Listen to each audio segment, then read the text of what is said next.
People's Front for Freedom bagamba nti n'okutuusa kati tebamanyi munnaabwe retired Colonel Dr. Kizza Besigye gy'akumirwa okuva lwe yaggyibwa mu ddwaliro e Mulago gye yali ajjanjabibwa oluvannyuma lw'okuzirikira mu kaguli mu kkooti gye buvuddeko.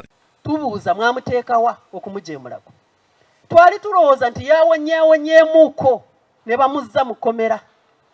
Naye twagenze mu kkomera jjo apa prison. Bulijjo bwe tumusanga ne twogera naye. N'obwaba mulwadde nga twogera ne munne Hajo Bed Rutale. Twatuuse mu upper prison. Hajo Bed Rutale n'atugamba talabangako ku dokita okuva ku olwo lwe yakorapusinga mu kooti. Ingrid Turinawe omu ku bakulembeze mu kibiina kino agamba nti ensonga za Besigye zibatabudde ng'era agamba nti bagezezzaako n'okugenda mu kkomera e Luzira kubanga gye yaddizibwa nti kyokka bye baggyeeyo nga tebisanyusa.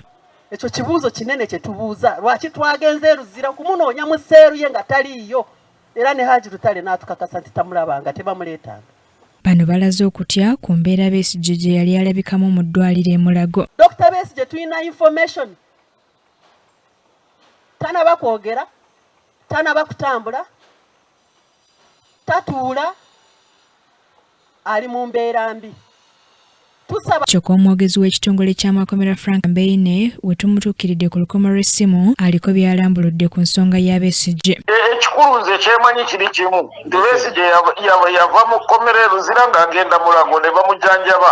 Bwe yamala omujjanjaba era yalina okuzibwayo gye yava. Jane Maido yakusakidde eggulu erino ku KTV Studio.